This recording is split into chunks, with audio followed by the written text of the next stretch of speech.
This video contains topics that some viewers may find distressing. At times, we discuss methods that sexual offenders within the aid sector have used against people who have been struck by disasters or emergencies. If you feel uncomfortable now or at any time throughout the video, do stop watching and contact support channels within your organisation. You are not alone. In this video, we use the terms survivor and victim interchangeably. Hello. As a PSEA focal point, you are a vital part of the Red Cross and Red Crescent community, helping us do more to create a safe working environment for all. Today, we want to talk about what you know is a sensitive issue: sexual exploitation and sexual abuse. All staff and volunteers should have had the opportunity to watch our video or received face-to-face training on PSEA, which stands for the Prevention and Response to Sexual Exploitation and Abuse. That video sets out how to recognise, respond and report incidents and concerns. And in this video, we look at the important role you and your PSEA focal point colleagues can play. You'll see practical steps that we have developed in conversation with some of your colleagues, and learn more about how the IFRC PSEA manual can be used by you and your teams. So why are we having these conversations? Because we know that saying that we will not tolerate abuse has not proved enough. Reports of sexual exploitation and abuse, or SEA, continue to surface when and where aid agencies are at work. And if we do not act, people will be harmed and we will lose the trust people place in us. So, what can we do as PSEA focal points? Zainab is a PSEA focal point. She knows that any community or humanitarian organisation can be targeted by unethical aid workers who commit sexual exploitation and abuse, and that risks are heightened where there is crisis, conflict or forced displacement. Zainab also knows how power and privilege can be misused, that people are at increased risk of SEA if they need food, money, resources, housing or jobs. Zainab is aware that SEA can be difficult to address. She knows that survivors, their families, and those who want to speak out often feel that they cannot. They worry that they cannot protect themselves against possible retaliation, they will be stigmatized by community members, or that nothing will change. Zainab knows victim blaming, bullying, and harassment is common following sexual exploitation and abuse.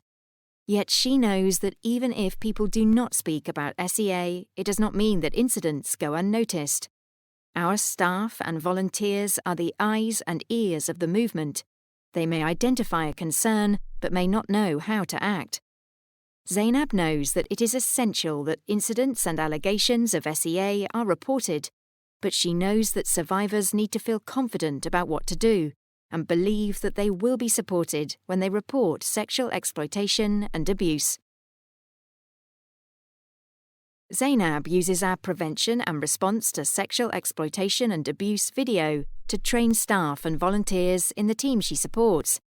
The video is a useful resource as it breaks down how everyone can recognise, respond and report incidents and allegations of SEA. It is a good refresher, but also a good way to help people discuss the issue. Zainab also meets with local organisations that promote the rights of women, children, people with disabilities and other minority groups. She invites representatives of these local organisations to a screening of the video, followed by a discussion. The video can be downloaded for use where there is limited internet access, or the messages can be introduced in a different way, such as using our training pack or using role-play, drama or a chat show on the radio. By talking about experiences and scenarios and discussing examples of what can be done, staff, volunteers and members of the local community can feel more confident about what to do. Zainab also displays PSEA posters at the office and works with managers and leaders when they prepare communications on the issue. She knows that change will not come overnight, but by being clear about our commitment and the steps we can all take, that change has already begun. But what more can we think about so we feel confident about how to respond to SEA? Jonathan is a PSEA focal point. His experience has taught him that knowing that SEA is wrong may not be enough for survivors or people in vulnerable situations. Jonathan has also learned that building trust is essential if people are to confide in others. Add that people need to believe that they will be listened to, be supported, and that they will not be at risk of greater harm if they speak out. As a PSEA focal point, Jonathan knows that if a concern is reported, the National Society's procedures must be followed, and that if none exist, guidelines in the IFRC PSEA manual can be used. Jonathan knows the manual covers the issue of PSEA in depth so that he can refer to it if he needs more guidance, and that its checklist for what to do when a report is made could be a good place to start. Jonathan makes sure he knows what is currently in place to help encourage people to raise an SEA concern. He checks what he or anyone should and should not do when they respond to an SEA allegation or incident. Jonathan also finds out if there is a safe space for people in his organisation. A place where people will be more confident about talking informally, which can mean ensuring that people can talk with a female volunteer or member of staff if it is what they want. Jonathan also thinks about how all conversations matter, as the way that we listen and share our experiences is another way to create a safe space for others. He also makes sure that he has details of how to report an SEA concern within his National Society, and that people know how they can make an anonymous report via the IFRC's independent and confidential reporting platform, or by contacting IFRC directly at report.concerns@ifrc.org. Jonathan saves the reporting contact details to his phone, as you can now too. Finally, Jonathan also makes sure that he thinks about his own safety and well-being. He connects with PSEA focal points in other national societies for peer support. He also undergoes training in psychological first aid. Jonathan is aware of how demanding SEA can be to address, but feels more confident about what he, his colleagues, and our organisation can now do. So, how else can we make sure that our response is survivor-centred? As a PSEA focal point, Clara knows that SEA is a serious issue, but that reporting an allegation or incident is not enough. She also knows that protection and assistance has to be in place for survivors, families, and people who report concerns, or they can be put at risk or endure further harm. Clara knows that every national society has services for people in short-term crisis, and that there are people with specialist training and skills, whether in protection and security or healthcare and rehabilitation. Clara knows how important it is to have a survivor-centred response to SEA, and that referral pathways need to connect survivors or others impacted by SEA to people with the right expertise.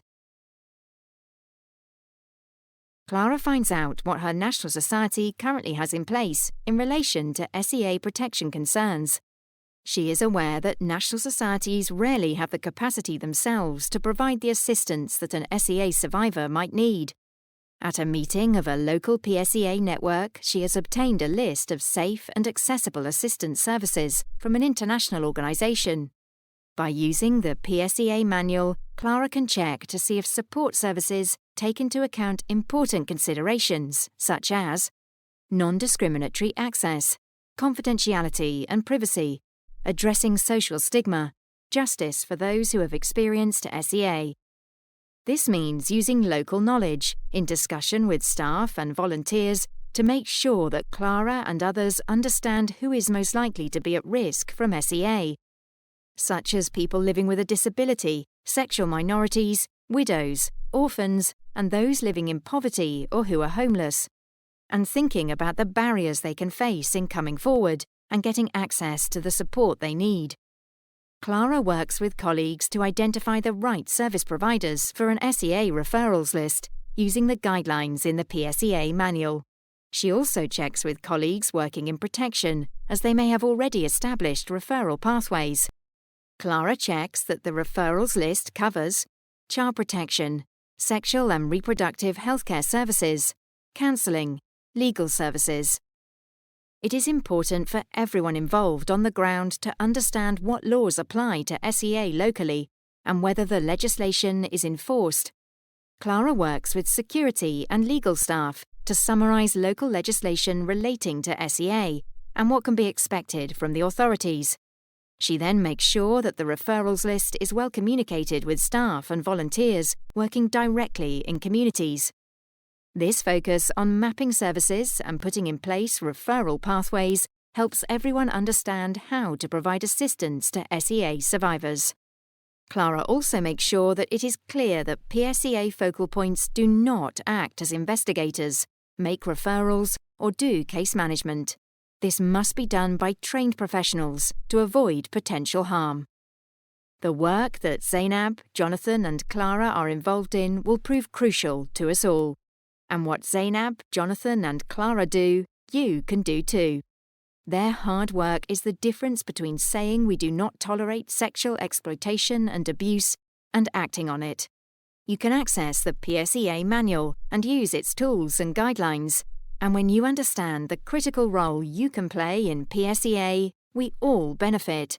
Your colleagues, our volunteers, and the communities in which we work. Together, we can all make changes to how we work. And together, we can help prevent sexual exploitation and abuse. This is our commitment, but it is nothing without your commitment. Recognise, respond, report.